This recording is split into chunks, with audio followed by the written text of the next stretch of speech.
Ladies and gentlemen, the story you are about to see is true. The names have been changed to protect the innocent.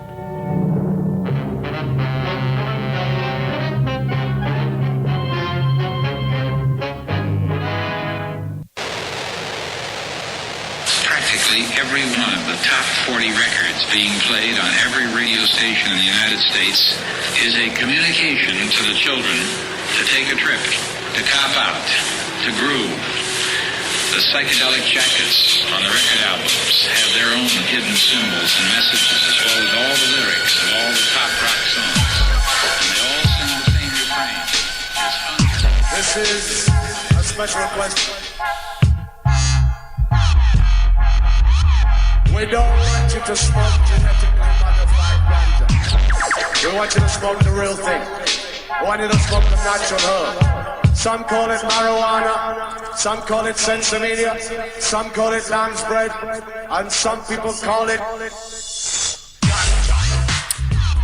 Welcome to the fifth installment, I believe it is. Almost can't count that high. It's almost there, almost at 420. Oh, wow. Yeah, close. We're only, what is that, mere 415 away? Yep. Not bad. So, yeah, welcome to the fifth installment of the Adam Dunn Show. I am Adam Dunn, your guest, and I have Flargle over here at my side, the official sidekick. Official. Yeah, as we were actually thinking about it the other day, it was kind of like, it's a little bit like Green Lantern and Kato, you know, we have that kind of dynamic going on. So we're going to try to come up with some James Bondy little gadgets later to show you how we roll, because that's how we do. We actually did a big road trip. We just got back from one, so it was a little bit like Green Lantern and Kato, because, you know, if I was passed out on the side, I look over and he's still driving like a maniac down the road.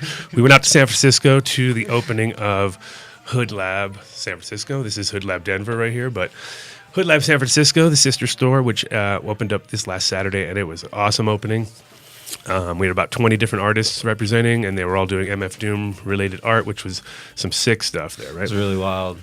Yeah, and it was really, I mean, I'm sure plenty of people out there have been to the Haight, and they understand what a crazy spot it is. And for me, it was awesome because it was almost like being back in Amsterdam, because, you know, in Amsterdam, one of the things I loved about it was that I could just kind of walk out of my store and I'm on a main shopping street full of nutcases and wackos.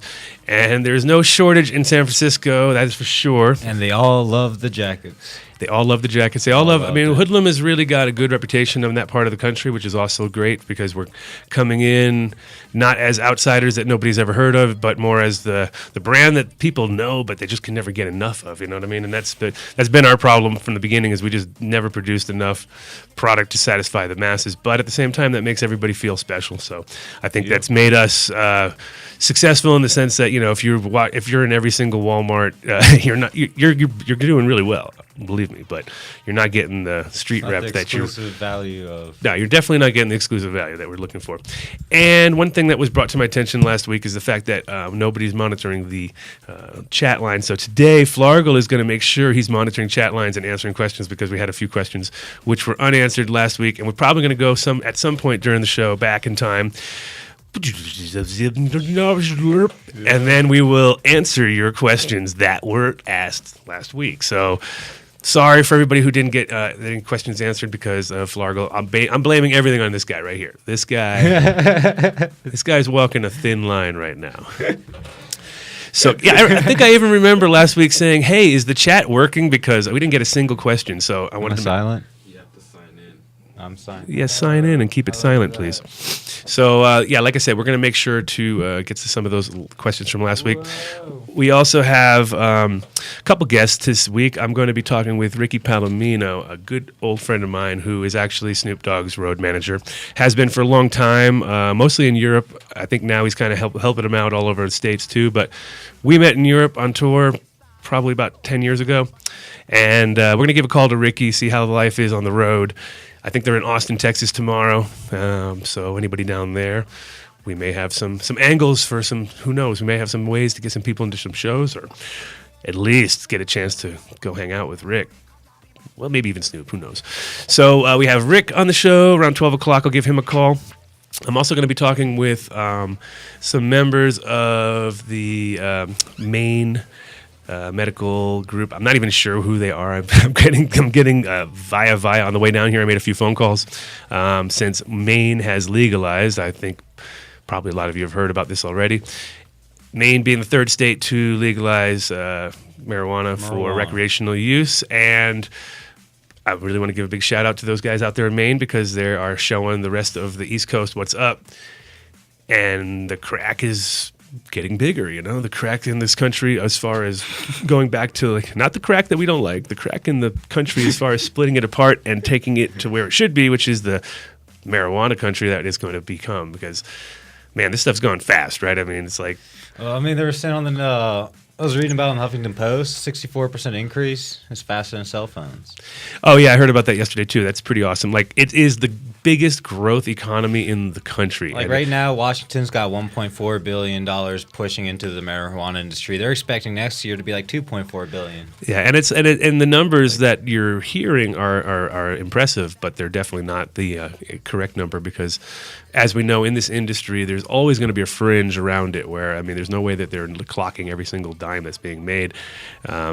Especially, they can do it with medical to a point, but even so, there's so much trickle down that doesn't get counted into the factors that you might hear. So when you hear something like, $1 billion here or $100 million there, that's representing the core of the thing. But then around that could be the same amount or more, even sometimes, because that money stays local usually. That's the key to the whole thing too. Because potheads are impulsive spenders, and they forget what they bought, and they bought two of them usually. That's the best part. Really? I didn't realize I bought that already. But in general, yeah, we are the definitely impulse buyers. That's for sure. And not only that, when it comes to the industry itself, we put a lot back into the industry because that's part of the deal. Whenever I'm shopping at a grocery store, I don't think of it like this is something I'm going to buy and it's just going to disappear and not going to help me out. This is something I'm going to buy, which is going to increase my yield or help me out or give me, better profit margin on the final product, or just get better product. That is the key. Product. So things are going in leaps and bounds, which is awesome. So yeah, we'll be talking with Maine, seeing what that is. I also noticed that they can have up to 2.5 ounces, which I thought was a lot more respectable than an ounce. I'm going there for vacation. Log cabins and lobsters. Yeah, at least in that lobster cabin. Then. Lobster cabin. That would get stinky. That would be pretty stinky. Just cover it in butter, in the melted butter, and just there the you walls go. out. There we go. Actually, I heard that lobster was cheaper than hamburger recently. How's that for a twist of fate, So then why are lobster rolls so expensive? Well, it's never at the actual spot you're buying it. It's where they're buying the lobster is where it's cheap. So but it just shows you the things go up and down and all around. But yeah. So Maine being the first place on the East Coast, I think. Only Portland, Maine. It's not the entire state. Oh, it's in Portland, Maine. Yeah, that's fine. That's pretty much Maine. If you go, it's a big place, but I don't think they're going to be out checking people out in the middle of the log cabins out on top of these lakes and things where the only way to get there is by seaplane or something. So I think there's plenty of safe places to smoke. I don't think that's a problem. I think Portland being the main city there, that's kind of where you're going to have the most problems as far as getting in trouble and having a chance to even run into the law in the first place because like I said, it's an expansive place. It's awesome. It's actually one of the nicest places to go camping. Or my uncle has a seaplane, so I didn't get a chance to go myself, but it sounds very romantic and awesome. You fly in, land on some little lake, go fishing, do your thing. There's cabins there that these people can rent and stuff, and then they fly off. And there's no other way for people to get there. So. Great when you don't like people. If you don't like people, that sounds like the best place to be. But for sure, like I said, it's a beautiful place. I'm definitely 100% down with Maine, and I love the fact that they have joined the human race with us. We are now 3 states deep on the right side of the fence. Let's see how long it takes for this whole side of our fence to get filled up. I'm pretty sure it's going to go fast. It's going to be like the quickest transition you've seen in a long time, because who wants to get left behind on this thing? Only a couple states obviously are going to be battling us to the end, but they can stay there. So, what else did we have on there today? You are the news guy. You've had a whole week to put it together. We've been on the road. You had all that downtime. You could have just been looking up some good stuff. Yeah, well, we had the so- taxes, of course. Let's see the big tax news. That's Yeah, we got the new AA tax now. yeah, tax us. Woo! So there you go. Whatever happened to no representation without taxation, or the other way around, or whatever, taxation without representation? Who knows? Well, they're lowballing. They're estimating $70 million a year.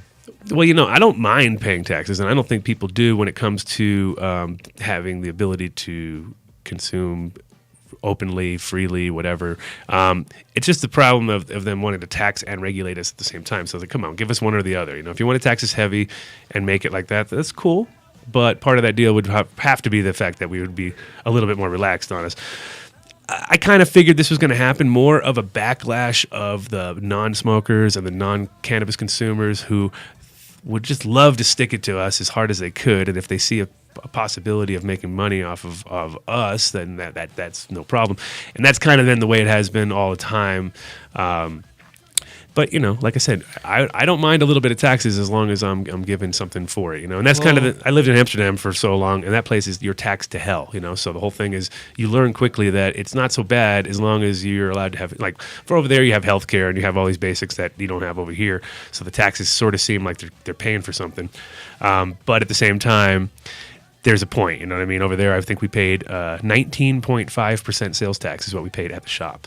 So when people here cry about their 7.72 or whatever it is, I'm not even worried about it. It's like, oh, really? 7%? Anything under 10, and I'm thinking that's no. Well, it's only going to be 10% at the door. It's going to be 15% for whoever the wholesale growers are to the facilities. But then, as far as now, it's also interesting because it opens up a whole new sort of can of worms there. Like, okay, so these guys are going to pay in all these taxes, but what extra bonuses do they get as growers? Do they get can they now as growers claim taxes on all of their equipment, because that was the biggest problem before? So now if we can claim all of our equipment, the taxes back on all of that, since we're paying taxes on the front on the other side of the fence, then it should be fine, because the reality was, as a grower, not being able to claim anything back as a business expense when you're running a business like any other business in the world doesn't make any sense. So they kind of cripple you in that situation. So there it was a situation of them saying, okay, well, go for it and pay all these, and you can,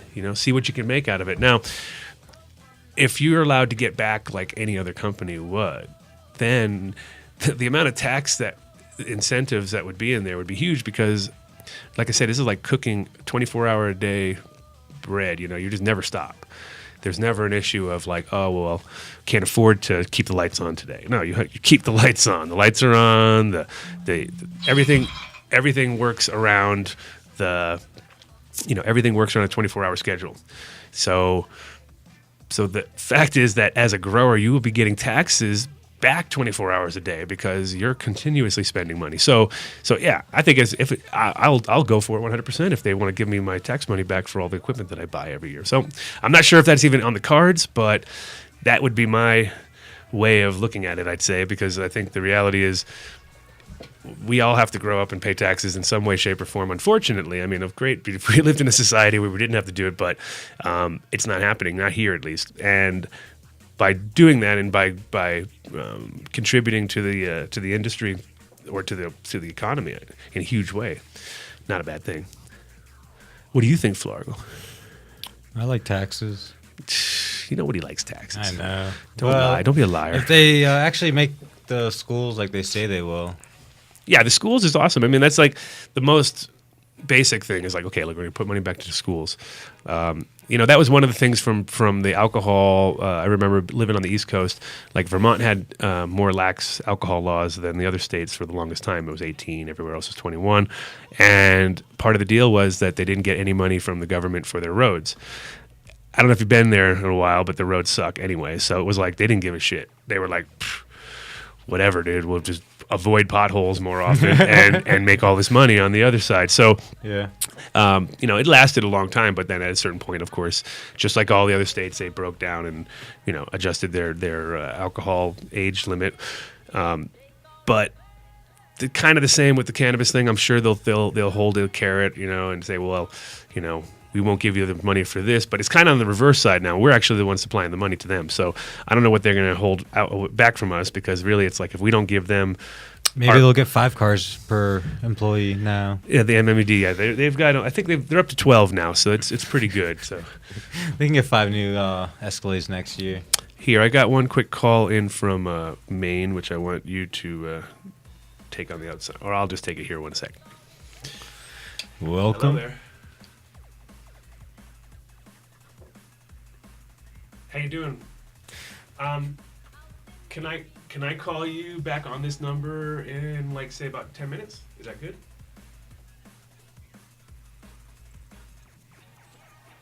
Okay. I'll probably even get a little bit quicker then. I'll call you right back. Thank you. Okay. Bye. I'm gonna do timeout. No, that was good. That was a doctor from Maine, who's the main caregiving doctor or main guy who's writing prescriptions, and he is sitting in his car waiting to go back out up to deal with some more patients in a minute, so he has a few minutes to spare. So we're going to give him a call back in just a minute and see what the main situation is looking like. Let's get the recents. It is the top one there, 207 number. So they're gonna make lobster kush now. Probably. I think they already have lobster kush. Lobster Yeah, I think kush, that's a big, log big, cabin big. It's a kush. huge strain up there. Yeah, log cabin kush, lobster kush. Pine kush. Sounds good. Yeah, you're doing good. You Yeah, should be what moving else? up there. You should move up there. Okay, so we're calling him right now. How's Be that? the main Flargle in Maine.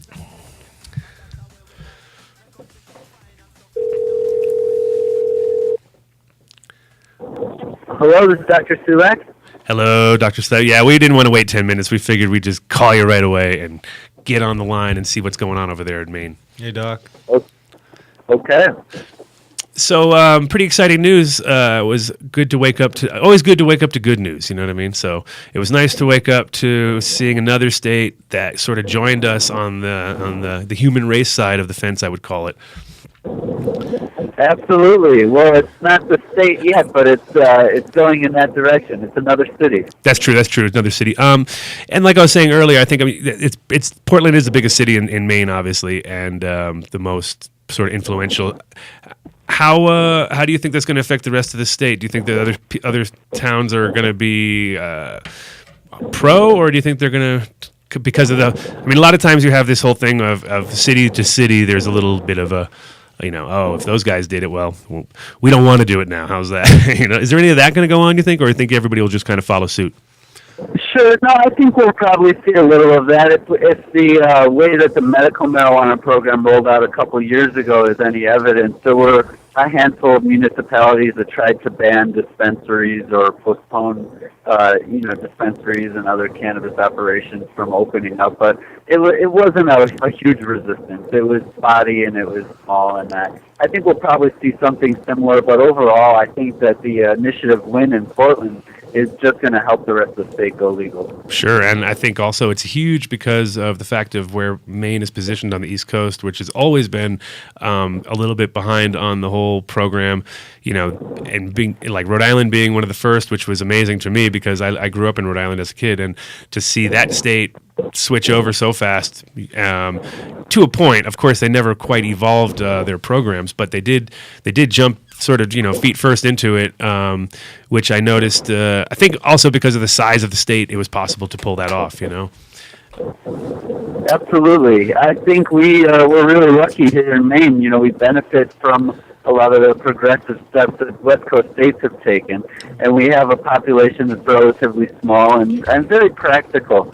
Mainers are somewhat of a different personality, and I've been really impressed by them and their liberal but practical mindset. So I think it's a wonderful state for the East Coast to lead with in legalization. Yeah, no, it's super exciting. And how many patients do you have in Maine about approximately right now, do you think?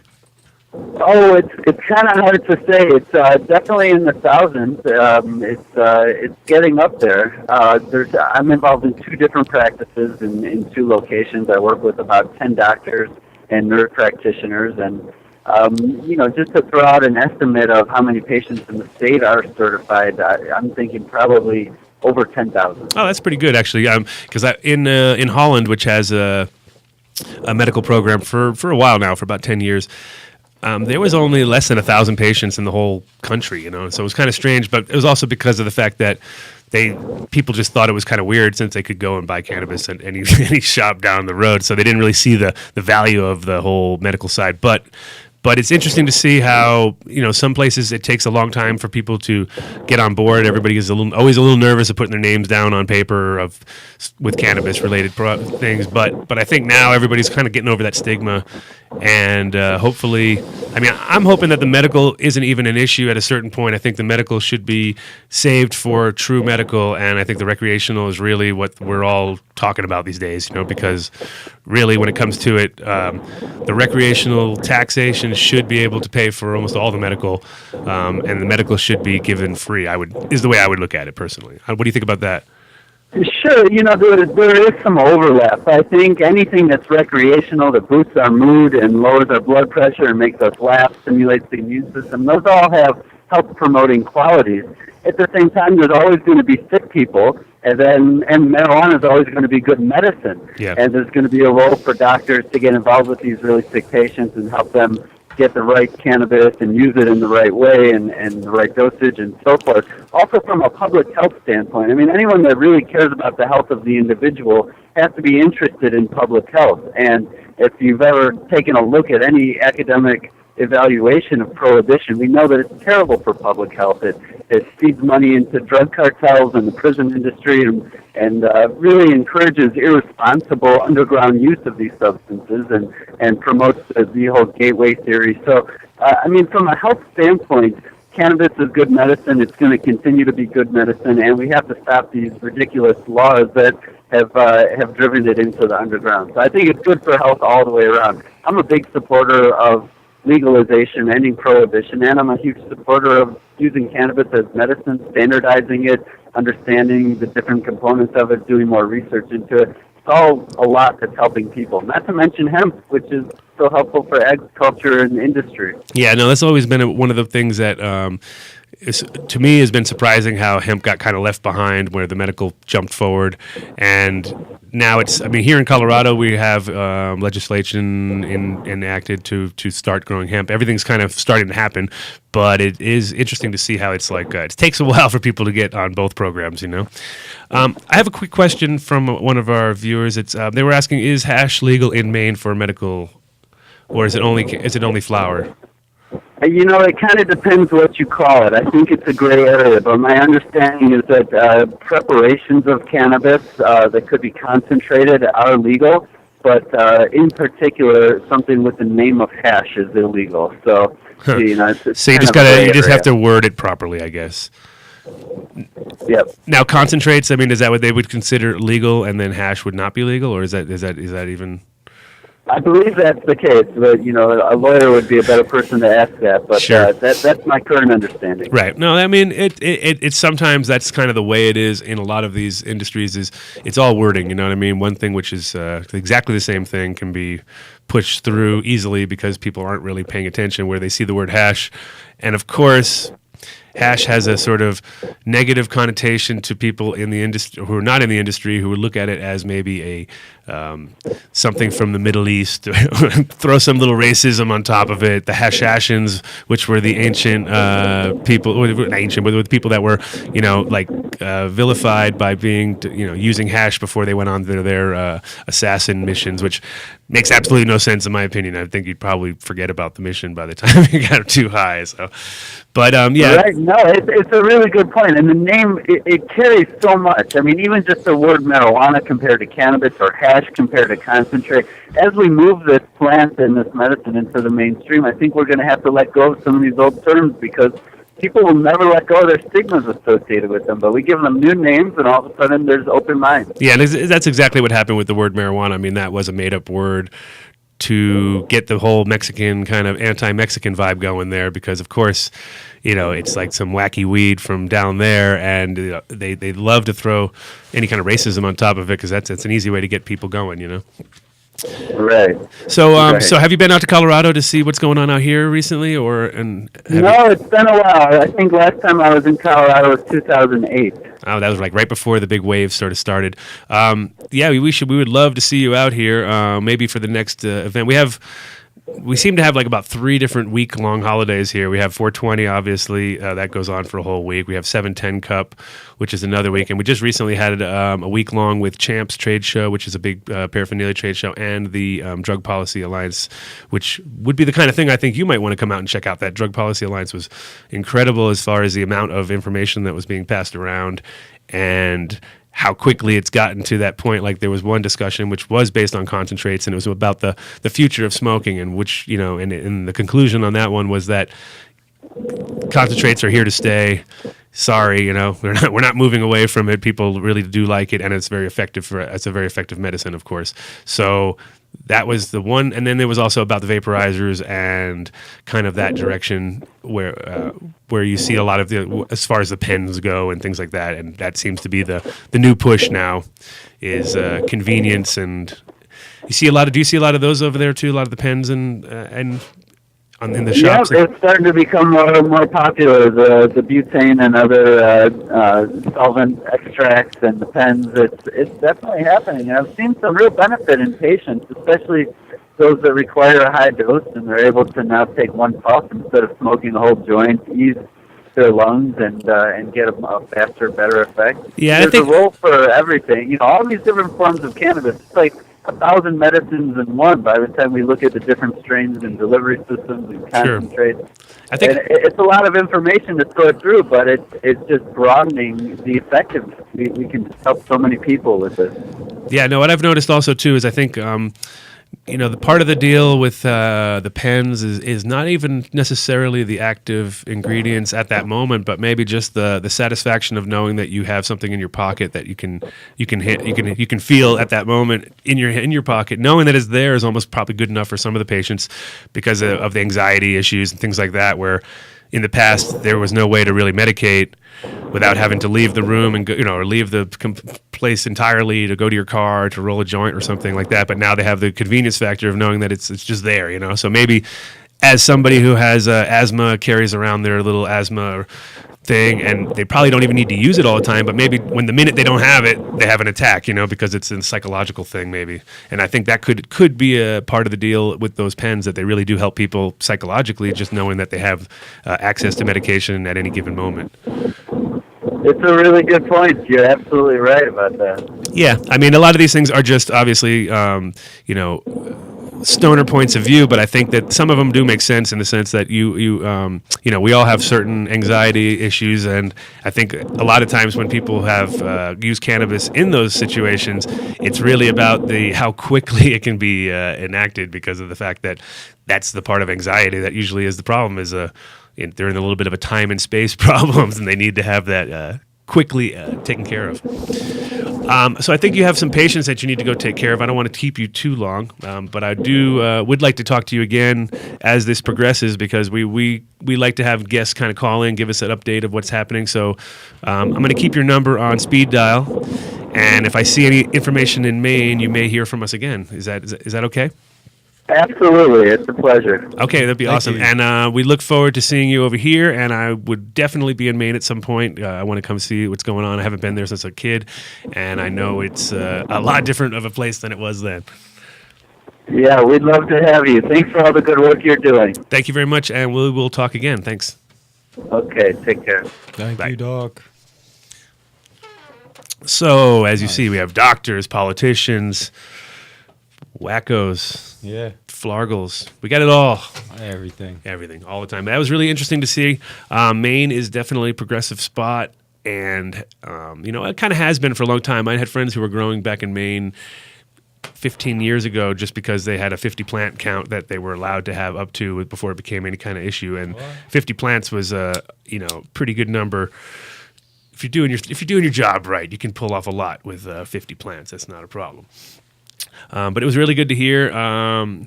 If Flargle, can you go back into time, Flargle, and we can look at some of those old questions from last week that we didn't. Is that possible? No, but I remember one of them. Aha. Well, there you go. That's even better. What was the question, The Florida? question was from Derek after he called me an idiot for how come you can't look at the chat. That was the reason we even started this whole conversation was because yes, Derek made sure we understood that we were supposed to actually read the chat. He wanted to know what 3 strains that he tried. That was it. See, good memory. Yeah, I can remember. For a whole week of partying, he did pretty good. I can remember things in the long term. If you want something for 5 minutes to go, good luck. Okay, so last week we talked with Gato down in Uruguay, and he was the one who headed this Colombian group back in 2005, who grew out 127 strains of cannabis that they bought in shops in Amsterdam. The top 3 strains were all from TH Seeds, of course. Dun-dun-dun-dun-dun. No, but they were, and I had nothing to do with it as far as the judging. I mean, I did have a lot to do with it when it came to the growing of the seeds, but the top 3 strains I remember were Chocolate Chunk, Heavy Duty Fruity, and Sage. And the Sage being the one that was, what is that? That is Sage. Sage. They call it Sage down there. Sage. Sage. So if I ever go to Uruguay, I'm like, I want some Sage. They're just going to look at me all funny. They go, Sage. I know the Sage master. So, Sage, Chocolate Chunk, Heavy Duty Fruity. And then the parts that was the most interesting of that whole thing was that they had noted that it was the easiest to manicure with the most resin and the biggest yield, which I don't know if you're interested in growing, but if you are, those are pretty major points. That's all the things you want to hit for. Yeah, that is like when I used to get, every time someone comes into the store in Amsterdam and asks me for some seeds, they wanted the fastest flowering, biggest yielding, most resin, easiest to manicure. That's pretty much their whole thing. Now, I didn't say that we were the fastest flowering. That's one thing we're not known for. We're definitely, I like 10-week strains myself personally. A lot of people here in Colorado only like to grow 8-week strains. To me, that's like limiting your whole flavor spectrum, because what happens is in those last couple weeks, everything changes. Everything changes. The whole plant kind of forces, it morphs. It looks different. It smells different. Everything happens. It's kind of like when you grow outdoor weed and he never kind of finishes. It all ends up tasting real similar. Like you could have 15 strains, but they all have this outdoor Cali flavor. No, not even Cali flavor. Cali usually can go to fruition. Cali does blend into a sort of Cali flavor. That's true, but that's mostly because of handling and the fact that they're just growing massive amounts and they have to kind of like keep things rolling and they don't have a chance to separate everything properly. And I mean, if you start, you go into a shed and there's 20 5-pound plants all hanging that have to be manicured by 2 people and with a twister. It's kind of like you ruin. Yeah. There's definitely a chance that you lose flavors in that process, but. Overall, to me, a 10-week strain is more like a proper, like anywhere between 9.5, 63 days is like the magic number. I don't know. I've had so many strains that have stopped at like on the 63rd day, it really seemed to be the day. And I don't know why, but that's exactly 9 weeks. So 9 weeks, 63, and then, certain strains, 63, 65, 70, 77. Those were kind of like all the ranges that I was working with. Anything over that, and I usually kind of lost the plot a little bit, like, these Neville's 16-weekers and stuff, they're really hard to dial in. And if you do that, you kind of have to do a whole room dedicated just to that plant because you can never really work in the same room with 2 things. It just doesn't work unless you got some other, symbiotic plant that works perfect, but most of the time not. That was it. No chat. Nobody cares. No one's watching. No one loves us anymore. Womp, womp. Womp, womp, womp. Oh, there was another one. Question?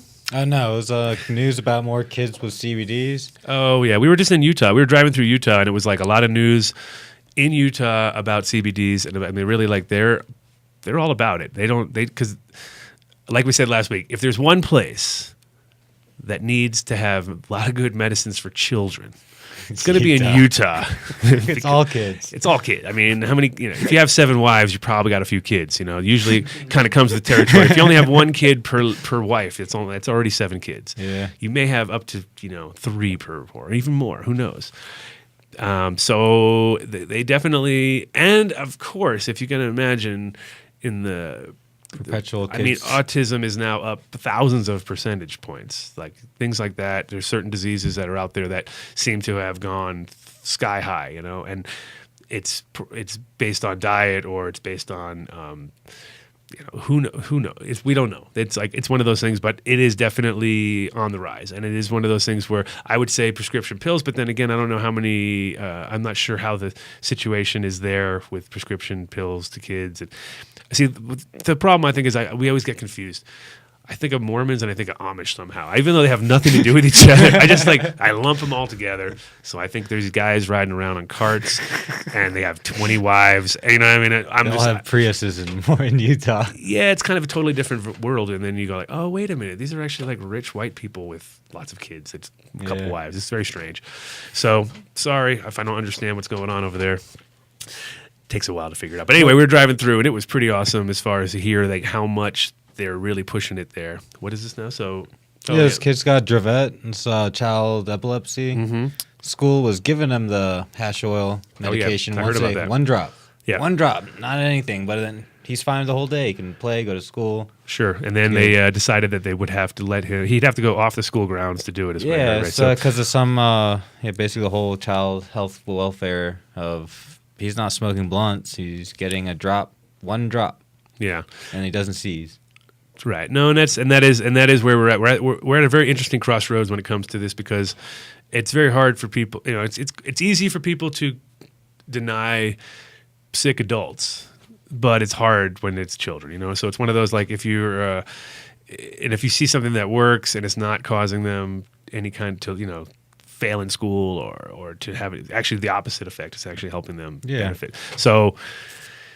Yeah, it's kind of like how the whole medical issue pushed cannabis to where it is right now. Like we would not be here if cannabis did not help people medically. We wouldn't. It wouldn't have this effect. But the reality is, and from the very beginning, when people had a situation where somebody who they know personally is affected with a disease and then is able to alleviate the situation and or cure it possibly 100%. There's nobody's going to deny. It's just like how a mother will always defend their child. It's like, I'm sorry, that's just the way it is.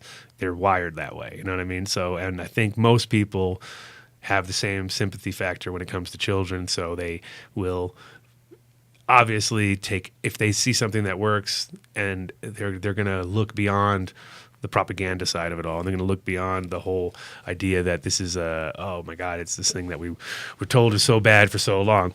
And this could push it all over the edge again, even further, because at this point, childhood diseases like cancer and autism and epilepsy are all so much higher than they've ever been. Like those things were never even, like they were in infantile percentage points, and now they're getting into some crazy numbers, especially the autism and things like that, because that's like one of those, they didn't even have a name for it 20 years ago. They just said, they would like lump everything together. And now they've actually broken it down to many different levels, and the numbers start to get to the point where it's like, well, 1 in 6, you know what I mean? Which is like ridiculous because it used to be like 1 in 5,000, So it's definitely, yeah, we're getting to that point now. So it's. They said they told me not on school grounds all the time. What? Possible. You don't have the story in front of you? I do. You do. So look at the story. If the school was supplying it to them, then I would assume that they would have done it on the school grounds. But we may have read it wrong. Oh no, they were. They were giving it to him on school grounds. He was going to the nurse's office, one drop, boom. And then as of Friday, it was like last Friday, he was no longer allowed right before we left. Yeah, like right before we left. Or right after we left. But, yeah, they just, I think this is interesting stuff because, like I said, people really get to the point where they... they gave it to him at school for a year and a half. There you go. So, interesting...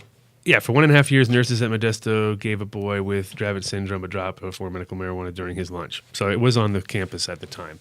But that all came to a halt on Friday. So he's 7 years old, so that means he started when he was 5.5 years old. And obviously, they said he was doing amazing at school. He's not in a wheelchair anymore. Come on, it doesn't get much better than that. First he's in a wheelchair, now he's running with the children, playing and doing really well in school. So it doesn't really get much more obvious than that it's alleviating the symptoms.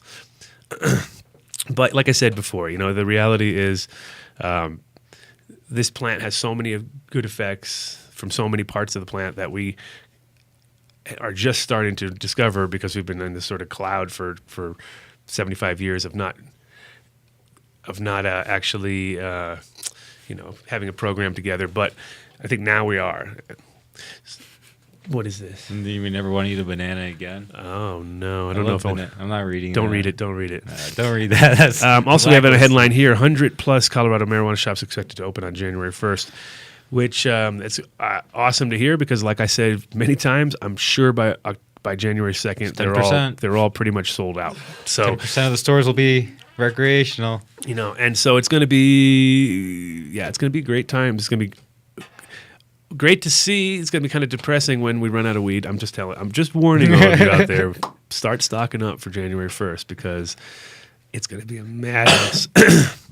So yeah, they're expecting up to 100 plus shops on January 1st opening. 30 MIPS.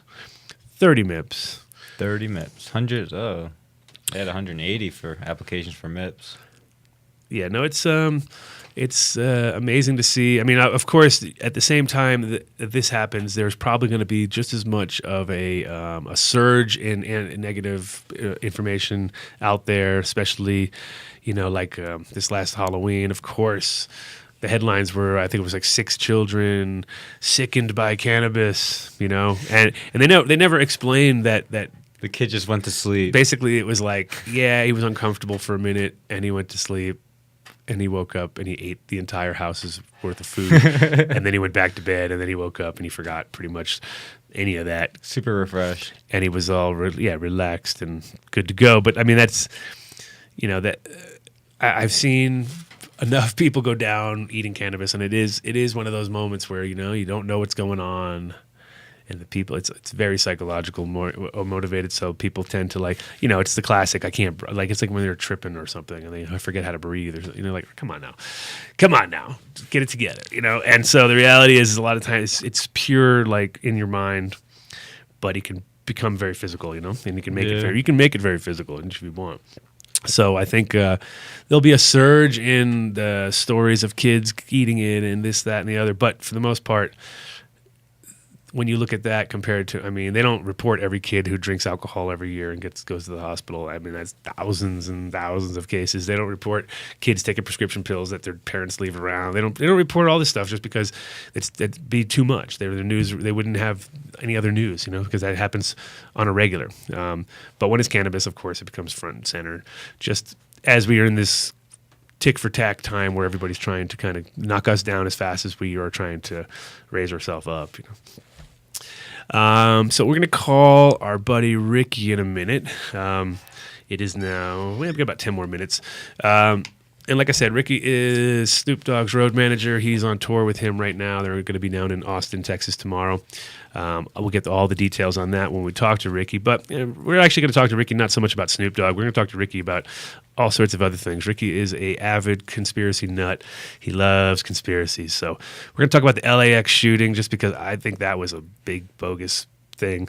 A lot of our friends couldn't come to our show, so I'm pretty pissed off because, people getting screwed out of coming to the Hood Lab opening just because of gun rights activists. So I'm a little bit sus. And there was some interesting stuff online about it that I saw yesterday, which was that the same guy they interviewed at the LAX shooting happened to be the same guy that they interviewed at the 9/11 bombings. Yep. So we're going to pull that one up while we're talking to Ricky and see what he thinks about that one because they're called crisis actors, and they use them in any kind of crisis situation because they know how to sort of make it look real. This guy was terrible. And he was terrible. This guy was awful. Maybe that's why they waited since 9/11 to actually use him again because it's been a while. So bad. They were like, this crisis, we might not need you. You did such a terrible job. Well, the 9/11 one, the problem was when you watch it, he actually explains everything in such detail. It just happened. It's like, come on now.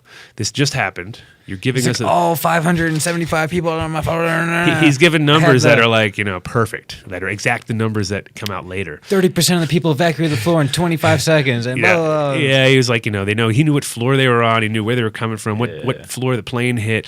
I mean, if you see a plane hit the side of a building, are you able to know what floor it was? And are you going to just calmly walk down the building? I'm going to run. And then this guy was like, he wasn't breaking a sweat. His voice was perfect on, he didn't even like have one reaction that you thought this guy was in some sort of crisis. So that was the 9/11 one. And then the new one, he talked about basically being right there when it happened, and the police coming in and not knowing whether he was a suspect or not, but then figuring it out really quickly, even though he did not have his ID or his plane ticket on him. How does that even work? You know what I mean? So I think that's kind of one of those very suspect things. And we'll talk to Ricky about that one, just since he's in LA and he might have a little inside scoops because he definitely likes to know he has his ear to the ground. He's been following some interesting stuff we'll talk about that he loves to, that you guys can witness yourselves tonight in the sky. He'll point you towards the sky and tell you what's going on up there too, because there's some crazy stuff. Yeah, he has me looking at the sky now. Exactly, he's one of those guys. So we're gonna call Ricky. We're gonna call Ricky in a few minutes, and he was here recently for the Champ Show. He was in Colorado for the first time in a while. He got a chance to sort of witness what was going on here, and he wants to move here now too. So just like everybody, he said, yeah, I could live here. That is the Colorado curse. I mean, you come here and you never want to leave, but oh well. I mean, there could be worse curses to be cursed on. So we're going to go to a quick break, get everybody online, and we'll be back in about 6 minutes at 12 o'clock for the Adam Dunn Show. Thank you, guys. Send some questions to me, too. Chat room's looking a little empty today. Thanks.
man Tony Martin. Watch out them hypocrite talking. Hey, sister, them no break, yes. Hey, them a trim and them a save. Hey, tell them to change them ways because them too gluttonous and crazy. I will overcome the wicked always. That give I strength, give me length of days. Them can't treat the Rasta like slave. Now them can't stop me till we young and we brave.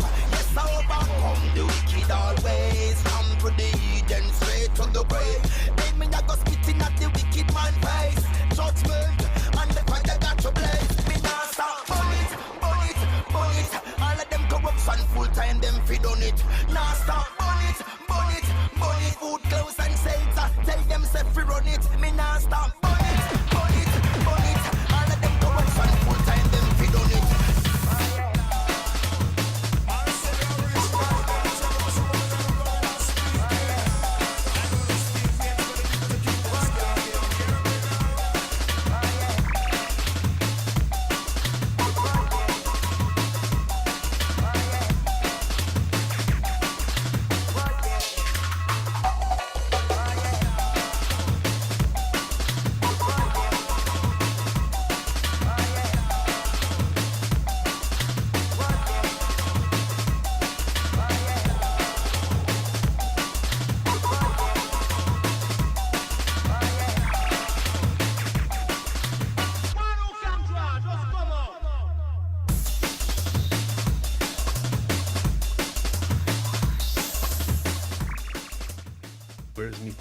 Where's me teams?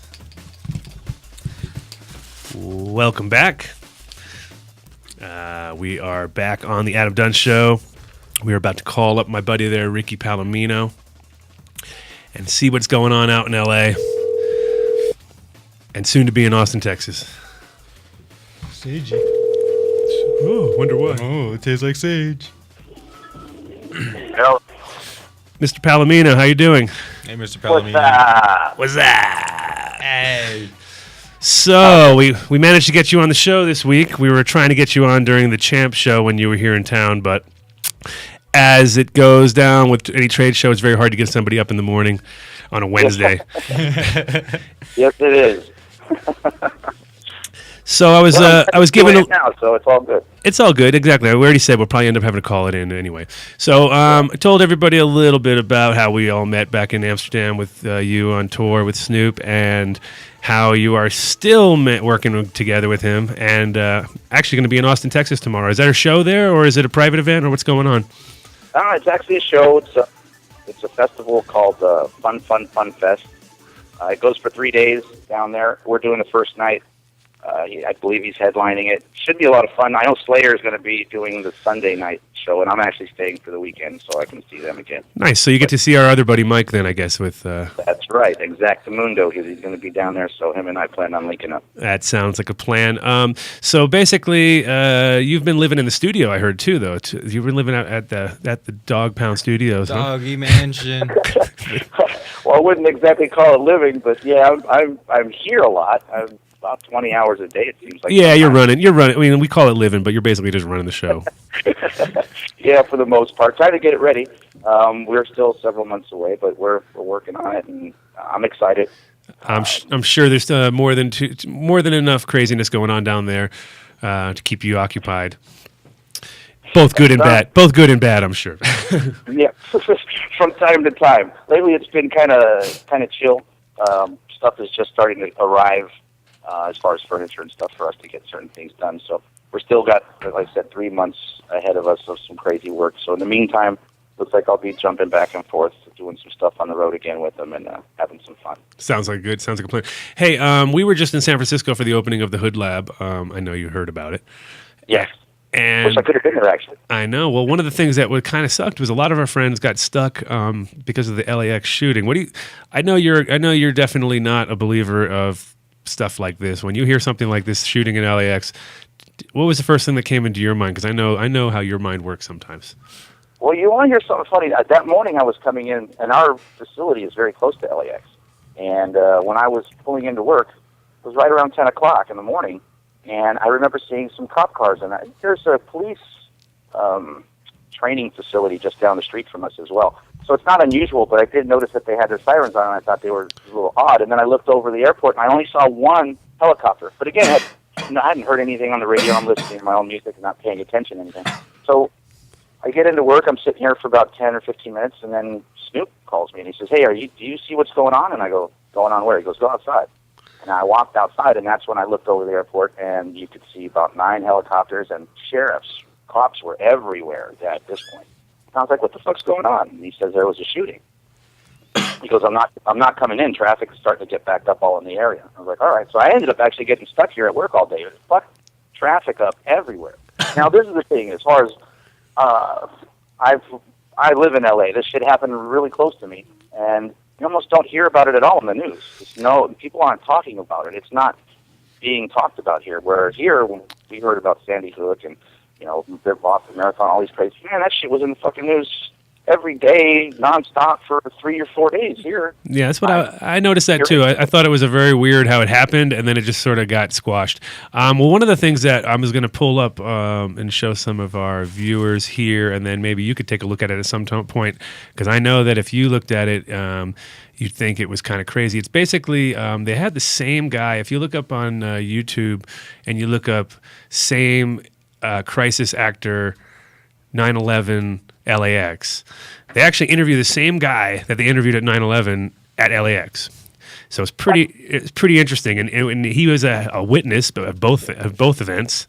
And at the 9/11 one, he actually like nailed. He told the whole story like it was a book. He basically nailed. He knew the floor that they hit and the times and everything. And it would just happen, and it had just happened. So I don't think anybody had that information that was so clearly laid out. But he pretty much had it all there for you. And then this time, it was the same guy, and he happened to be standing there. And he said that the police let him go because they knew he wasn't the suspect, because they looked through his bags. But he said he also didn't have his ID or an airline ticket on him. So didn't make any sense. There was a lot of craziness there. And no, that's impossible. I've been around the world 4 times. You're not getting anywhere without an ID, and it's certainly not getting into the point where you can even go through the metal detectors, because there's a TSA agent right there asking you for your ticket. Yeah, and not only that, but they wouldn't let you go if there was a shooting, because you'd be the first guy that they would want. They'd be a suspect. Here's we found a link here for you, Chris. So it's definitely a kind of a sussy sounding thing. And the sad part for us is that a lot of our friends were on their way, and then once that happened, that was their hub city, so that all the flights got stopped. So right. So it was like, wow. And then and I was we were sitting in a cafe we were in Utah sitting in a cafe watching it, and it was definitely, it had a vibe to it while we even watched it, like 9/11 LAX. we were just like, this is definitely suspect. So. Wow. Well, you know me, we've had our conversations about various topics and stuff like that, and, this is going to sound strange, but within the last, I'd say maybe a week or so, I've been probably going on. I've listened to Russell Brand talk recently. I don't know if you've been listening to any of the stuff he has to say, but he got me thinking. And, regardless of whether there's a conspiracy or not, or something's going on, let's just say that there's a handful of people pulling the strings. Well, I'm tired of them pulling my strings. And every time I involve myself in one of these things, I am letting them be my dictator of what's going on. So I've decided that I'm going to push for a higher conscious thought in deciding what I believe is right and wrong, and try to create that environment around me. And that's how I'm going to change my world and the things that happen. And eventually these fucking assholes, whoever's doing all this bullshit, they'll be put on the spot just strictly from the fact that they're doing fucked up shit, and I'm not involved in it. You know what I mean? It's like, I think if the rest of us just decided, fuck these guys, I'm sick of the system. I grew up a punk rocker, so for me, saying fuck you to the system is nothing new. No, that's been your MO from the beginning, pretty much, huh? Yeah. So I mean, at this point, I'm like, I kind of think about it, and I can dwell into all this stuff and really go, who the fuck is doing what? But by doing that, I'm putting myself in a situation that's just surrounded by an enigma of bullshit energy that I really don't want to be involved in anymore.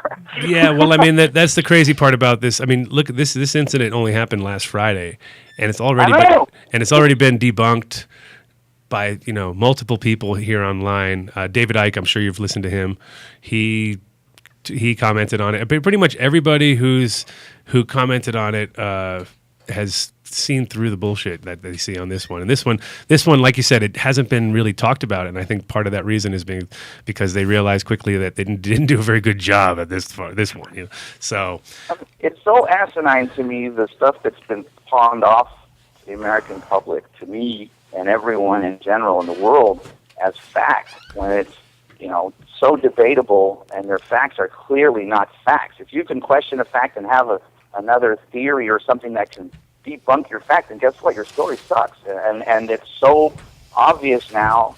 I really do think that whoever's deciding that doing whatever, they think everyone's just stupid. So yeah, no, it's amazing. It is amazing what they'll try to pull. It seems like because a lot of times, and again, like sometimes it's rammed down your throat over and over and over and over and over again, and then it seems suspect, and then other times like this one where it happens and then nothing's talked about it, that even seems more suspect to me. Like, you know, exactly. Well, you know, and I'm going to define the they as well, because everyone's going, who's they? I'm sure people the they is the media.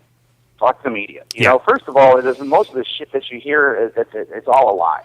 I've been a part of lies in the media, and I'm like, what the fuck? And I was there. I've witnessed things that I've read about that I'm like, that is complete bullshit. That's not even close to how it happened. Yeah, no. So until they get some honesty back into the media, I'm fucking tired of all that shit too. You know, they're the ones who are honestly fucking everyone. You know, when you go, if you've got friends in Canada, ask them. They'll tell you. They'll be like, U.S. media's propaganda. It is. It's a joke. It's retarded.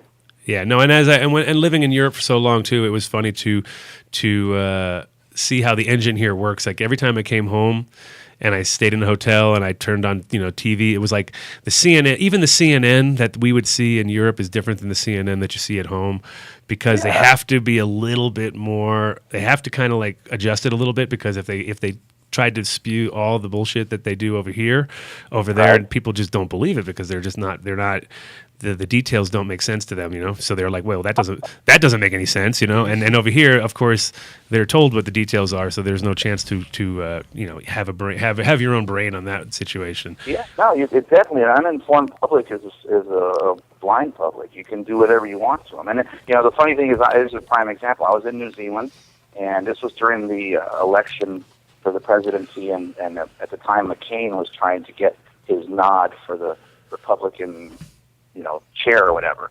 And, you know, he was bringing up his war record, talking all this shit about how he's a war hero and blah, blah, blah, blah, blah. And, you know, in New Zealand, front page of their newspaper, I even took a picture of it and posted it on my Facebook.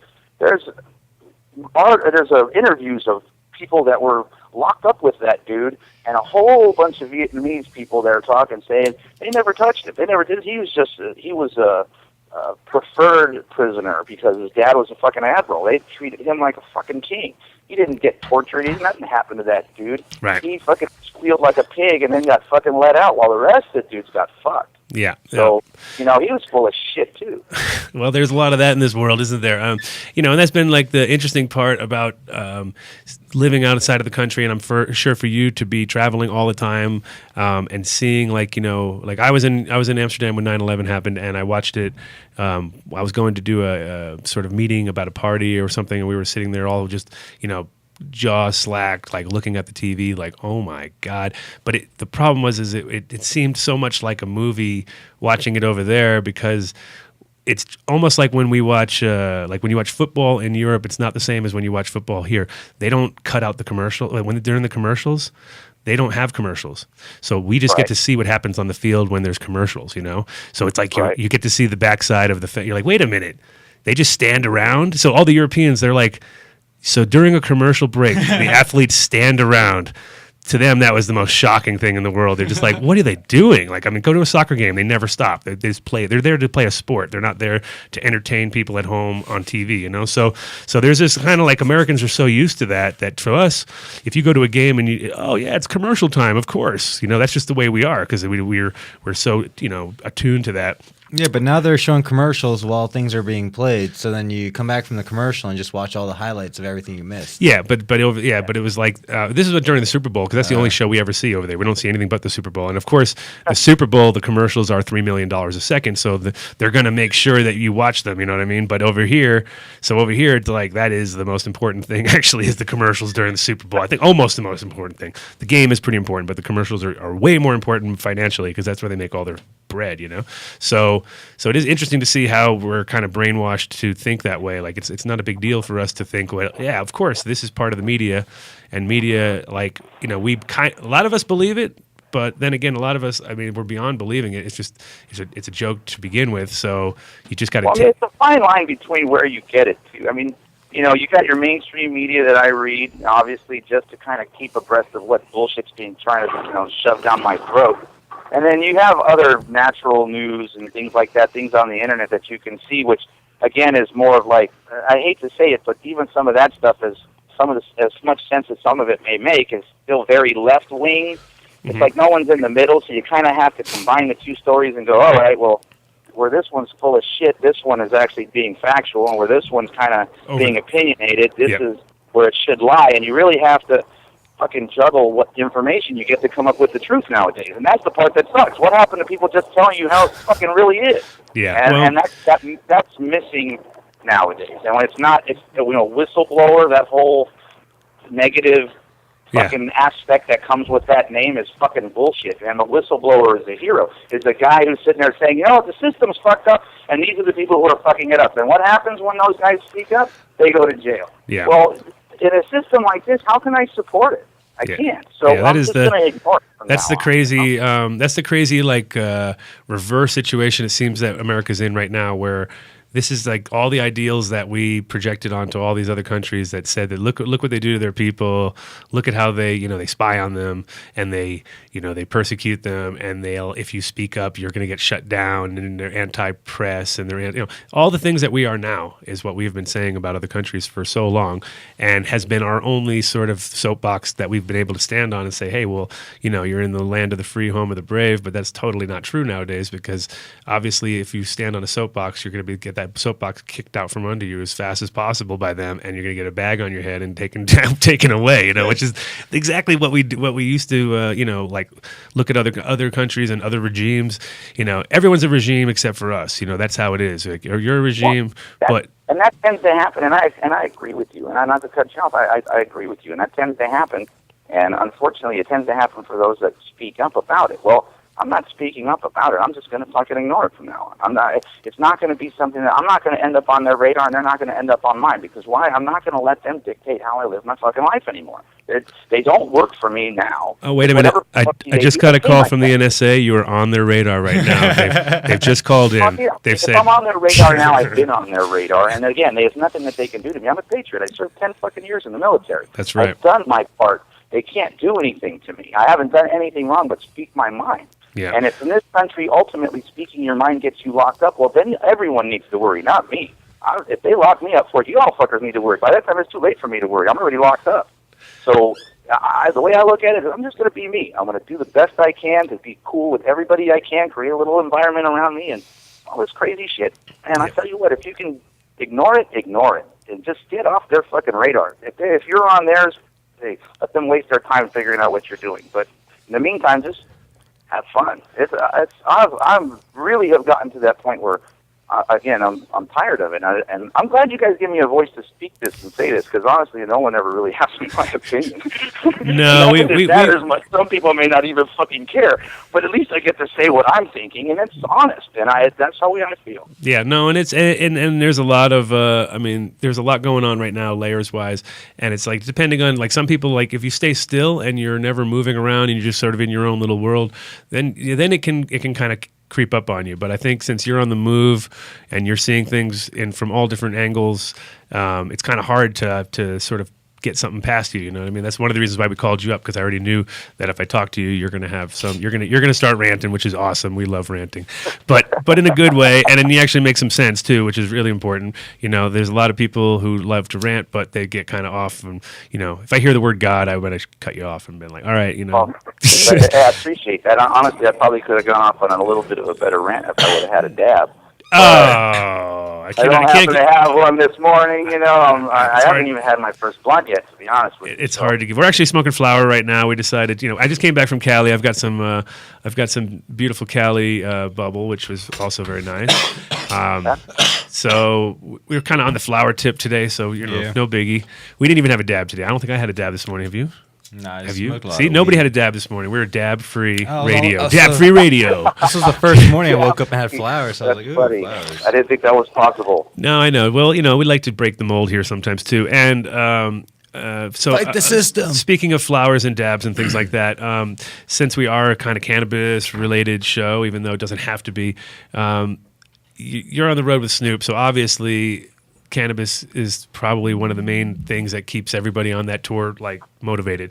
Tell us, like, can you just give us maybe like I don't even want any details. I just kind of want to know, like, maybe worst state, and besides California or Colorado, best state.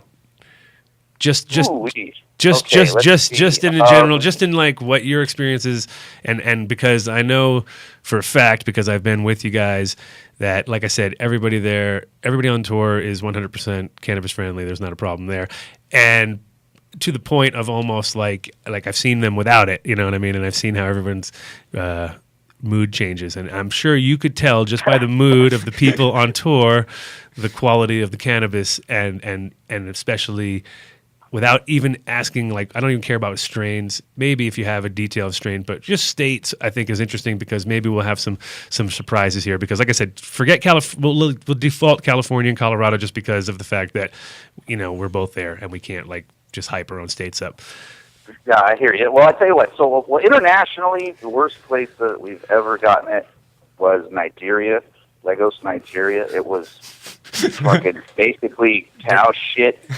With stems and seeds, and all it did was give you a fucking headache. And it was funny, I kept telling them, I was like, I need it to look green, and everybody that I ran into must have just got the shit from the one guy in town, because they kept coming back with the same crap. Yeah. And it was horrible, and that put everybody in a bad mood, so that wasn't fun. Which is interesting, too, because Nigeria, geographically, has the best and the worst cannabis all within the same geographical mile of each other. Well, we definitely were nowhere in the geographical mile of the good shit. So, horrible. It was the absolute worst. And if that does exist in that part of the world, I still wouldn't go back now, because that place is fucked up. Yeah. Okay, there you go. So I'm sorry, Nigeria, but Snoop's not coming back for a while. In the ranking, I guess, as far as in the states. Probably New York is the best. Really? Well, that's because of the quality control factor of the probably because there's so much cannabis going to New York that you'll at least you got to be able to find an ounce of good weed out of all that mountain of weed. Right at the very top of that mountain is a couple ounces of just the primo. Now I know New York's got primo. New York's got fire. New York's got fire, but the problem with what I know there as being from New York is there's you got 15 now maybe 18 million people in the city.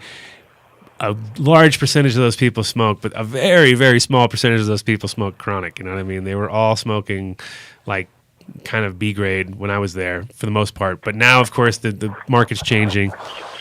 But New York, okay, so New York gets the #1 vote on the East on America right now. America. And give us. I'd have to say New York is definitely. Give us the worst. Give us the worst. One, and then the worst. Yes. Ooh. Here comes. Someone's going to be. That was a tough one. Probably Oklahoma. I would assume Oklahoma would have been high on my list of worst states. But and in the other states where it wouldn't have been any good, we probably had other sources. Sure. So they didn't even rank, basically, is what you're saying. They didn't even have a source that was worth ranking. No, you try to prepare in advance. You know, it's funny. I'm glad that the laws are softening up a little bit. It's so silly the way things are going and how they try to fuck you just for the fact that the fact that it's a plant. But it's nice to see that they're starting to soften up in places. Yeah, well, what's interesting to see also, though, too, is like, I mean, the way that the law enforcement has always worked, I've always compared it a lot to the club industry as far as the doorman is now the cop, you know what I mean? And Right. and they are just told what to do, and they do what they're told. And that's kind of the way that the police, like right now, the police are still in the states that it's, because we saw a report recently where they were cracking down on vape pens in some state. Which one, do you remember what state it was? Illinois or something like that? Oh, that was a funny one. It was actually really funny because it was like they basically made a big report, and it was like, anybody could be smoking it anywhere, and you wouldn't even know it. You know what I mean? And it was like we were smoking a vape pen at the exact same time, going like, "This is pretty funny stuff, actually." And then the cop was basically, you could just tell by his wording, it was sort of like, it's illegal right now, and we're going to bust you. But the same token, that same guy, if he was told it was legal tomorrow, he would do his job and not bust people, because what does he want to do? Does he want to do a job that he doesn't need to do? No, not really. I think he actually would. It seems like they're at that point where they just need to be told, okay, don't worry about these people anymore, and they'll be fine. Oh, it was a country. It was No, it was not a country. No, I read about this country. The Czech raided every single grow shop. Oh yeah, check. Yeah, they raided all the grow shops because they had the growing supplies, growing paraphernalia, whatever, everything for weed. So they raided them all to eliminate the source of growing indoor. That doesn't work. I don't know. It's a complete waste of resources. If the people honestly really give a shit about how, police departments and people are spending our money, they would definitely not want them spending it on just going to see if people are growing plants. Right. What a fucking stupid way to spend money. Listen, guys, I hate to cut this short, but I've got a couple things I got to take care of. No, that's okay. That's fine. We had a great talk. So tomorrow, do you know the place you're playing at tomorrow in Austin? In case we have people down there. What the fuck is it called? I don't remember the name of it. It's in Austin. It's not tomorrow night. It's actually Friday night. Oh, it's Friday night. I fly out tomorrow morning, but it's actually Friday night. It's Fun Fest. You could look it up, Google it. It'll pop up. And that's right. It was a festival. Awesome. There's a gazillion bands playing. I mean, there really is. I haven't seen that many bands in a lineup in the States in a long time. Whoa. Yeah. Okay, we just pulled it up here, and I guess our fans. MGMT and Lupe Fiasco and Snoop Dogg and MIA and more. A lot of ands. There's a whole lot of ands. Huge. Yeah, it's a huge lineup. I'm looking at it now. Wow. There's like at least 15. More than that. Come on. It gets crazy. 70. All right. Well, good. All right. Well, thanks a lot, Ricky, and we will probably chat with you in the future because we'll always, we love to see what's happening, especially when, Snoop's always in the news every 6 months to a year with some craziness. So when that happens, we're giving you a call. Hey, I'm down to be back anytime. You just let me know, and it was fun. I appreciate it. Thank you very much, Rick. Take care. All right, guys. All right. Bye. Adios. I keep forgetting they can't see me wave on the microphone. Well, there you go. There's some little interesting tidbits from our buddy Ricky. We didn't actually ask him about the crazy planet that he sees everywhere, but damn, we forgot about that part. Yeah, he's being followed by a satellite. He's been followed by a giant satellite that literally he'll point it out to you every time, and it's southern. It was in the southern sky. It's weird. It kind of moves, but it's literally the brightest star out there, but it doesn't make sense because it never blinks. And it's kind of like the Death Star. We think it's the Death Star, and it actually is out there, and it's just kind of rotating. So look out into the sky tonight if you see a big giant orb. That's Ricky's orb, and he's been being followed for like a good 10 years by that thing. So he said he's seen it everywhere, South America, Australia, America, everywhere. And the thing is, it doesn't really make sense because usually you see one sky in one part of the world, and you see another sky in the other part of the world. So they shouldn't be there, but I don't know. Take a look.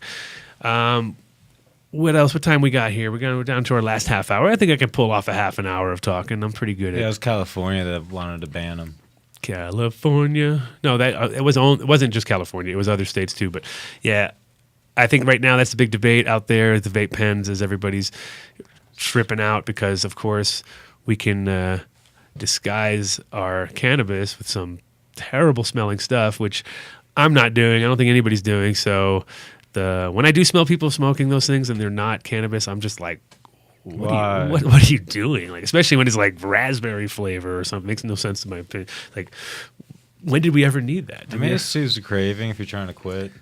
I guess. I mean, this guy, I say that, but this guy can pretty much like have a pen. He's got some sort of oral fixation, I think, because he's either got a e-pen or a cigarette or a blunt or something in his mouth or whatever. So yes. Not only do we have to deal with medical situations on the air, we have conditions and syndromes. But we actually got another pen we're going to try next week. We just got it in today. It's an attachment. We're coming up with names. It's basically a new tip with it's got a bigger ceramic pull. But I'm going to go into more details next week because we don't even have a name. We have nothing about it. We have no names. It's just a plain box. But it is one of our first review items, which, like I said, we got it today. We'll try to do it next week. We may even ask for the viewers to name it because we have a chance to give it a name. I don't know. I was thinking Master Blaster since I am the Sage Master, but I don't know. What do I know? We'll come up with a name. That could be maybe a little a contest we can do with our incredible fan base that we have, which don't ask any questions or talk to each other even. But only that's cool. when we're monitoring. Yeah, we need more monitoring. Only because we're monitoring. I think if we just forgot about it, then last week, questions were flying. No one was paying attention. This week, we're all like waiting and ain't getting nothing. But it's all good. Like I said, I'm down to 25 minutes. I could talk straight through it, leave Flargle out entirely, but I'd rather have him talk and come up with something. But it's like pulling teeth sometimes. And I think we're actually going to. Oh, there we go. Let's show. Can we show that to the people? All right. It's a few minutes long, so it's not. But it is 9/11, so I hope everybody doesn't get depressed. I mean, especially my New York listeners. But it's interesting to see that they're using the same actor in both crisis situations. And if you take a quick look, you can see what you think. Is there like a play within a play? Happened to be Within a play. at the World Trade Towers when they collapsed, being interviewed by Fox's Rick Leventhal. And this Mark Walsh guy is a contributor to Fox News. You'll hear him state that. And it appears that he was also being interviewed at the LAX shooting, November 1st. So let's go ahead and give this strange story a listen. I want everybody to judge for themselves. Listen to this guy's voice, and you can tell it's the exact same person, the exact same voice, the exact same mannerisms. This is obviously a crisis actor, and they've been busted. You know, that's what happens when we're able to archive all this information on the internet. And this is from WTC Nuked. This is their YouTube channel, and so fair use notice. I'm just trying to get this information out to everybody. So let's go ahead and give this strange. I just saw this on Friday. Freelancer for Fox. You live just a few blocks away and witnessed. Dude, I live on the 43rd floor of a building which is 5 blocks from the World Trade Center itself. Listen to how many details he has. From beginning to end. People talk about how it looked like a movie. I know when I came walking down here early this morning and saw both towers on fire and people on every street corner, it was like a movie, but you watched the planes hit the towers. I was watching with my roommate. It was approximately several minutes after the first plane had hit. I saw this plane come out of nowhere and just scream right into the side of the Twin Tower, exploding through the other side. And then I witnessed both towers collapse, one first and then the second, mostly due to structural. Okay, so there we go. There's the first video. Okay, and like I said, that is from WTC Nuked, their YouTube channel. And now let's go to the Postal Service, or the Postal Service. This is their YouTube channel, so fair use notice there once again. And now this gentleman is going under the name of Nick Pugh. Okay, so let's go ahead and give this one a listen. Probably 8 or 10 altogether, and I was out of there within 30 seconds. I mean, I was at the very back of the line, and the guy who was shooting was right coming up, I guess, right there. So how close to you would you guess that he was? I would say 15 or 20 feet, but he was down below a floor thing, so I couldn't see him. But he was right down lower, I think. I mean, again, I don't know. Maybe it was And it's just mass chaos. You know, I talked to you a few minutes ago. You said you're still pretty shaken up about this. Yeah, it was definitely chaos. Everyone just dropped on the ground instinctively, I guess, and people climbing over each other. I mean, it was crazy. Luckily, I didn't have my family with me, thank God, so I was by myself. Yeah, I look down and I see you have a wedding ring on. First thing that pops to your mind is it to call your wife and family? Correct, yeah, but when I was out on the tarmac, the police came rushing toward me, I don't know, thinking maybe I was a suspect, and put me down on the ground and handcuffed me and just left me there, so I couldn't really do anything for like 10 minutes. So you say that was pretty scary too. They did handcuff you. Oh yeah, and it was pretty. I mean, they were worked up. Anybody could be a suspect, so I don't blame them. But it was. All right, so you can go and check the rest of that interview out. The rest of the interview goes on to say that the police released him without any ID, without a ticket. Just released him. A suspect running. He was handcuffed, according to his interview there. So, yeah, I mean, this is just getting more and more bizarre every day. Everybody's digging through all of the, the video clips, which is what we should be doing, and find the holes in this story. So, like I said, judge for yourselves. In my eyes, in my ears, this is the same exact person. Just add 10 years onto the guy back on 9/11. And, the mannerisms and everything, like I said, are the exact same. The voice is the exact same. So go ahead and get this information out. Share this video. The part that they didn't show, which I think is the next part, is where he says that he didn't have his ID or his ticket, which is that made it all doesn't make no sense, in my opinion. But definitely check out, these are a whole bunch of different ones of these. Yeah, like I said, he didn't show the part that I was thinking of, but you really do see on that there was a lot of similarities, and then on top of that, even if it wasn't the same guy, the way both of them described it, like the first guy, he just, you can't talk about structural damage when it just happened. You know what I mean? Oh, well, due to structural damage because the fire was too intense. It was so written and scripted, it didn't make any sense. And even the other part where he was talking about it, the way he timelined it, it was almost like he really had a script for that one. Anyway, conspiracy craziness down here. Love to throw that in every so often because I think by being on the radio, by internet radio, that I can actually at least touch on things that I've seen recently or with the way that I feel, and that's why I called Rick up, because I know Rick loves to talk about conspiracy stuff. So pretty much, if you ever have any conspiracy things and you want to throw them out at us, I am definitely down to investigate, as long as it's interesting a little bit. I don't want it to be every single conspiracy because I'm not definitely all about it, but I am very suspect whenever, you have to always not, listen to everything that people tell you. You have to kind of use your own brain. And I think that's what Rick was trying to explain, is that everybody needs to take the information that's out there and kind of work somewhere in between, because that tends to be where everything stands. It's usually not black or white, but somewhere in between, in that lovely gray area that we love to swim in. And that cannabis has been in for so long, because even though it has been illegal, none of us have felt in our hearts that it's illegal or it should be illegal. So none of us had a problem with breaking the law on a daily by smoking cannabis in states, and it still happens in places where you're not allowed to.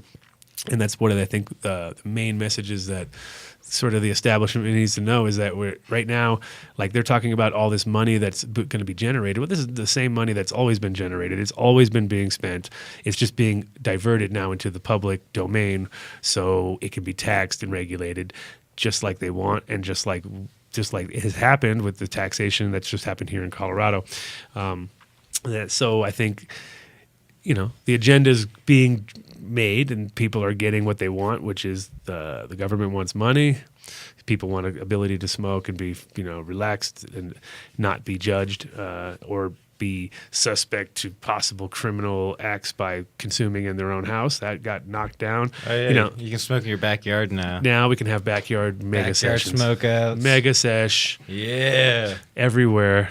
Just boom, leaf blowers in everybody's backyard.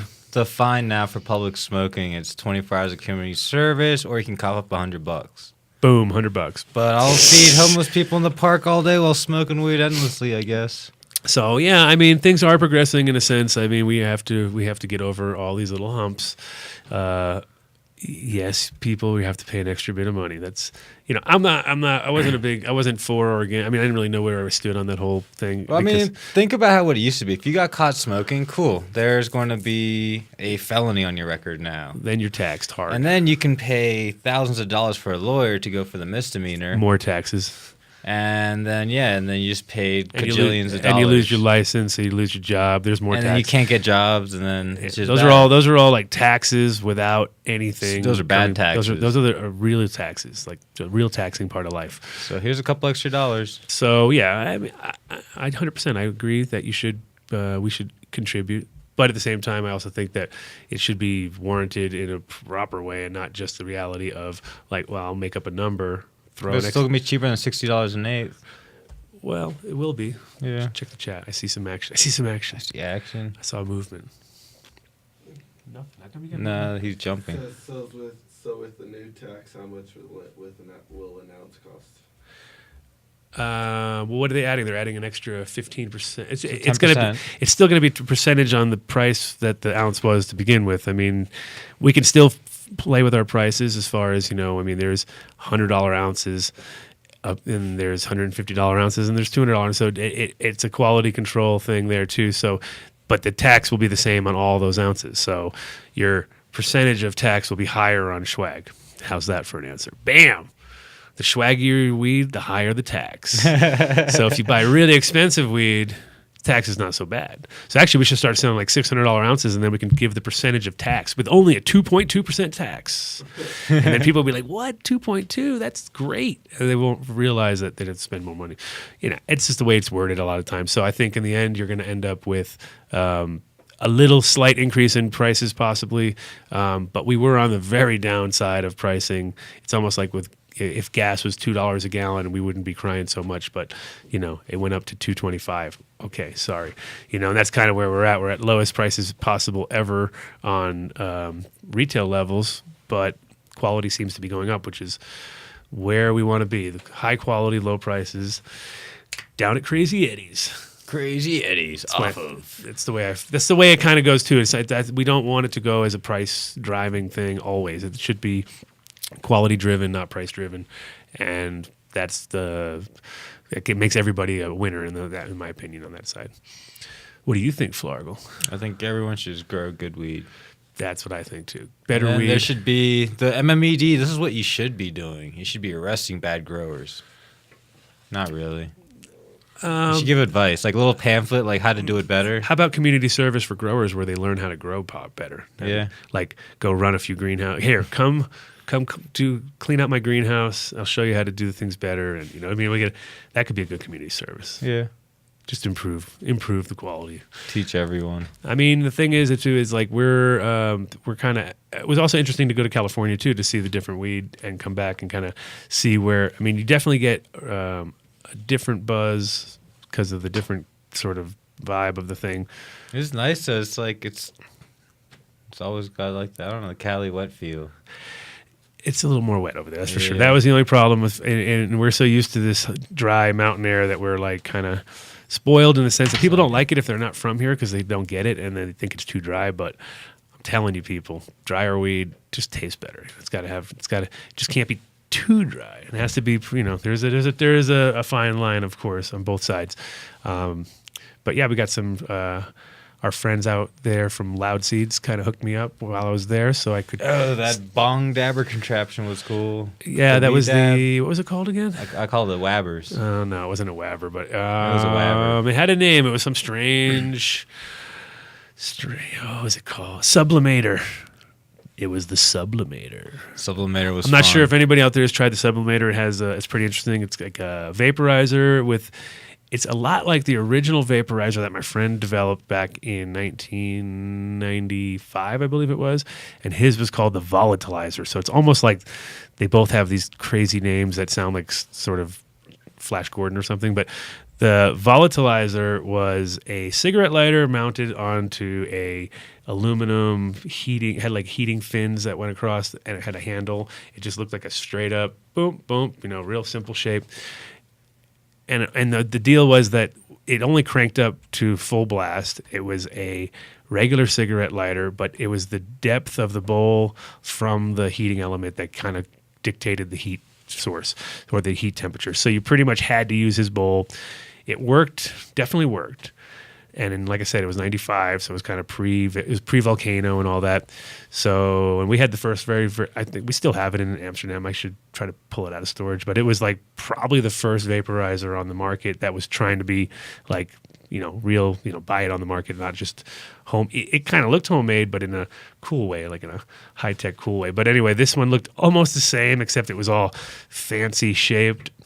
And the crazy part about the sublimator was it has that little hole. It has like 5 holes on the side of the unit where you're jamming your you can concentrate. Ninja dabs would really possible with that. It's 5 people could ninja dab you at the same time because there's 5 holes. 5-way ninja. That'd be pretty cool, actually. But it was a bit of a strange one. I don't know. It still had that like sock feel. You're sucking on a sock. Or I like free flow. I like to have a good free flow on, and that's the problem with a lot of vaporizers and a lot of bongs in general, where just there's too much drag, and it's not my thing. So the sublimator was cool, a little bit of drag, but I think you can use it on any bong, so you could probably work with it and come up with something, because it had its own crazy bong that it came with too. Yeah, that was cool. Sublimator. See, they got a free ad. Sublimator got a free ad. I'm gonna have to call them up, send them an invoice. Free ads. Next one. Big money. And that is a little bit of a reminder out there for sponsors. We have still got Bolt Bags on board. Thank you, Harry from Bolt Bags. Where's my package? I don't know where it's at yet. Stoner companies, man. You got to deal with them. It's like... Are those the packages that are in the lab? No, those are all new jackets. We have actually some extra stock at the Hood Lab here in Denver. So anybody out there who couldn't find a jacket before, we may have one in stock. We got a few. We got about 16 yesterday. We've got a few more coming. So there's a bit more stock down here at Hood Lab. So obviously getting cold. I mean, I was amazed that it had gotten colder in 3 days that I was going. Of course, you go to San Francisco and then you're all, woo, it's so nice. Sunshine. Come back here. And even though it's sunny and we would normally not be cold, I was cold. I was like, man, it's cold out. Jeez. I've been out for 3 days in California. I'm freezing, so definitely spoiled us, unfortunately. So Harry from Bolt Bags up in Humboldt is still, like I said, sponsoring. He's going to send me some product, and we are going to get it out there to you. First, we're going to do some reviews. Should we do a recorded demo of it? We may do something like that. I don't know. We'll see. See if we can pull that together. Bolt Bags, boltbags.com. You can check them out. And also, we have Coffin as one of our sponsors from the guys over from Dank. You can get your Coffin bags also at the Hood Lab. Imagine that. Coffin is we got to bring a review. To get one for next week. Next week, we'll do a review of the Coffin. It is actually a dab bag with everything in it: dabbers, dab rags, rigs, butane, place for your little containers, and a few extra gadgets. Rolling paper dispenser, which was patented by us from Hoodlam. So it was kind of, we worked together on that project a little bit. We added hemp. He added hemp. I couldn't say we. He added hemp onto it. What's going on? I don't know. That's what I pull it for a bolt bag. That's not. It holds bolts. That's a bag that holds bolts. That's not the bolt bag we're looking at. Coffin.com, was it? Yeah. No, it's dabsack.com is his site. So dabsack.com. Is it untitled? There it is. Boom! Dabsack.com, and you can check out basically a page that will say coming soon with the killer graphics, but it will at least you're at the right page.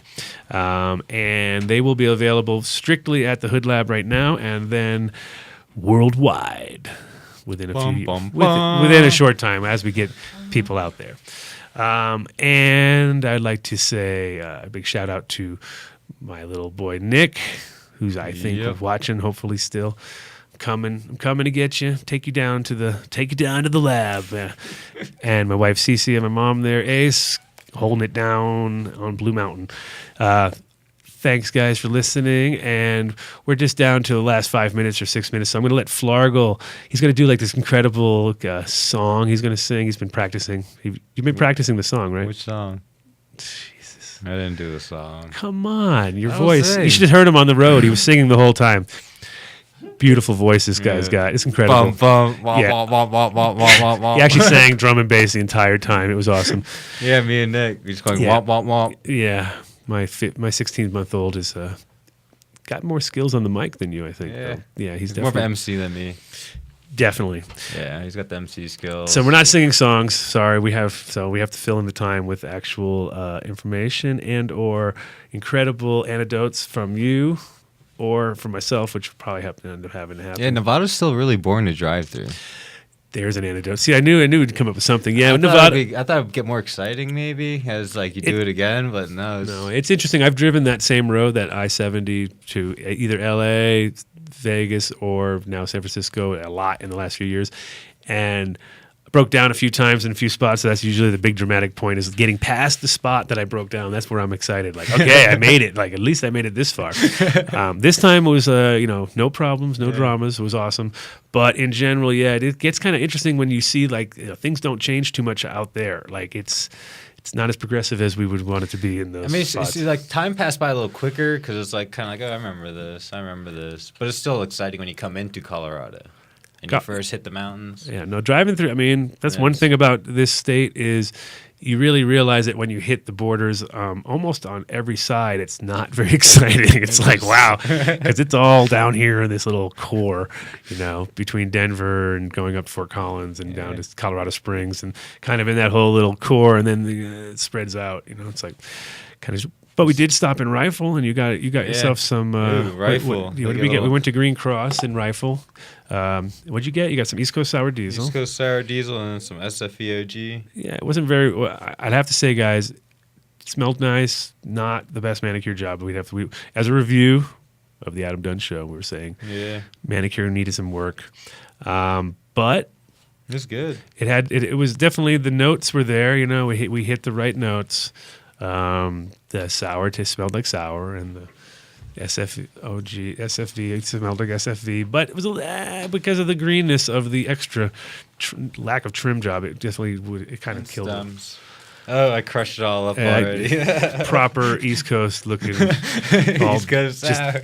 Just dust. 24 hours later, it's dust. Survive my pocket for a day. Yeah, no, baggies definitely aren't the greatest way to deliver either. So well, I asked for it. You asked for it because it's East Coast sour. You gotta get in a baggie. There you go. Well, there you go. So they didn't. They actually should have put it in here, and then it might have. She started to, and I said, "Oh, do you have a bag?" Because it's like I don't want them all crammed in there. I want the proper whole East Coast sour feel. And you get the stinky little Ziploc sandwich baggie, and then you're all paranoid. You lose half. You lose half of it on the sides of the bag. That's what I always hated. Was the better your weed, the more stuck to the sides. You'd be like, really? This stuff is caked on there.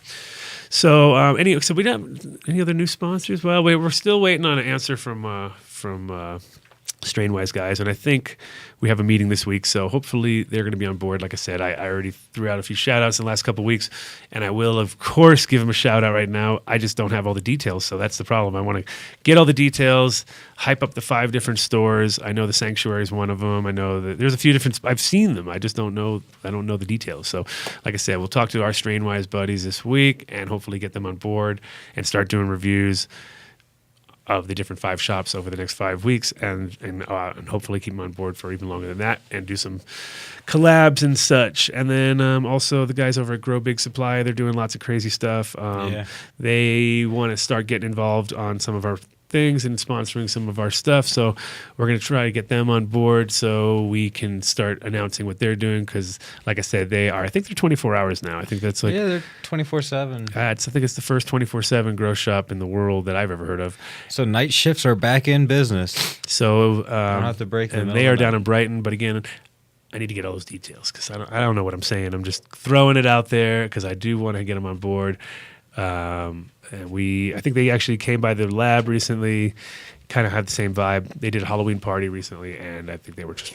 So I think we're going to be working with them on some stuff. And who else we got? Oh, I don't know. There's a few other surprises out there coming around the corner, I'm pretty sure. I mean, we have people who listen, so that's really exciting. That's the most exciting part. Yes, the people listening, that's what it's all about. Yeah. And I'm very excited every time I hear somebody who says they've listened to the show. I'm like, really? Wow, this is awesome. Because we are sometimes just up here throwing it down for you without even knowing what we're doing. And it's very nice to hear people appreciate that, because you're like, wow, maybe if we knew what we were doing, we'd really be doing it right.